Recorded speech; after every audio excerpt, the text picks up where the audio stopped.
For as long as she could remember, she had lived among giants, huge people. And these giants, well, they took really good care of her. She felt comfortable and secure in their presence. And whenever they went out anywhere, they would always either carry her or they'd make sure they had a firm grasp on her hand. Only lately had they let her walk freely among them. And they were in this big place, and she noticed that the two giants that she was the most comfortable with were distracted and talking to each other.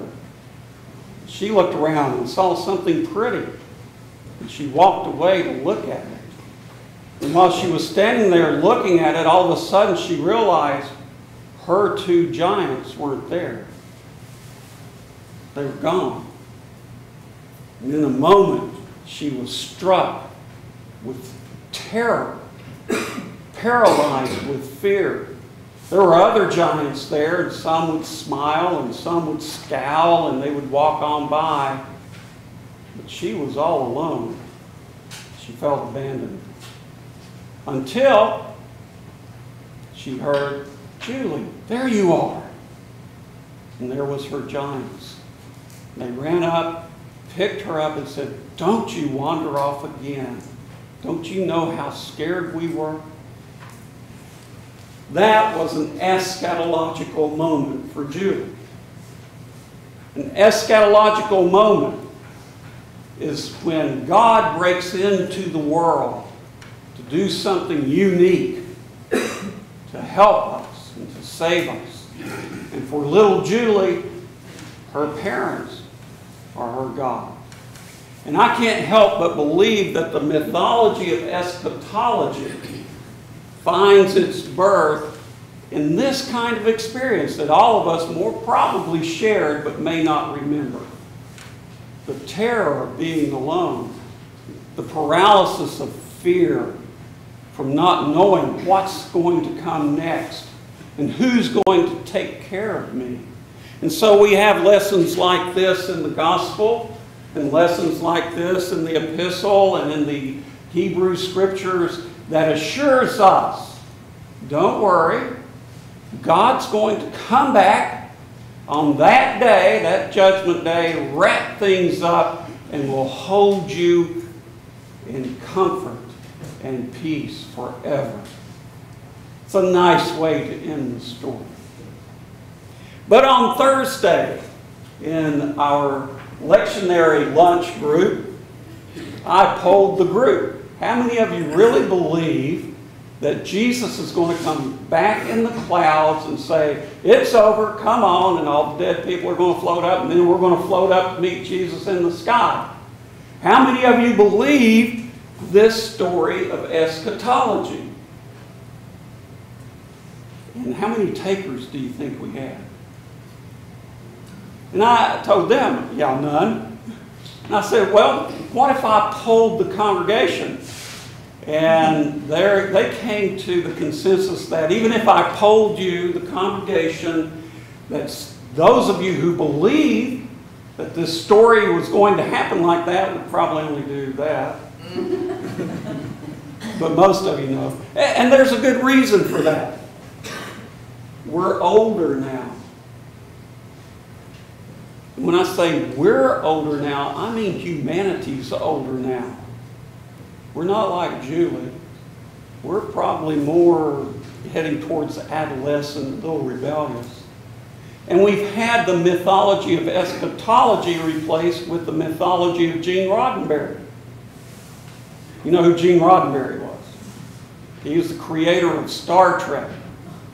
And back in the 60s and 70s, he infused culture with the idea that technology is going to save us. If anything goes wrong, we'll figure it out. Our science will give us the knowledge, and with our knowledge, we'll be able to fashion from the world a technology that will deliver us and make us safe. It's the Gene Roddenberry Star Trek world. But now, even that mythology appears to be collapsing. You know, it said in the gospel that we're going to be confused by the roaring of the ocean and the waves. Well, right now, the poles are melting. Now, when that happens, here's a little science lesson today. I'll throw that in for free. When that happens, you lose mass at the poles because ice is a dense mass. When you lose mass, you lose gravitational pull. When you lose gravitational pull, the oceans bulge towards the center. And you add to that the increasing temperature of the oceans, they expand. And all of a sudden we have rising oceans with the roaring of waves, which cause much distress, like we experienced a month ago. Who's going to save us? Not Gene Roddenberry. Is Jesus going to come back and save us? What will be our eschatological moment? I know of an eschatological moment that happened last week.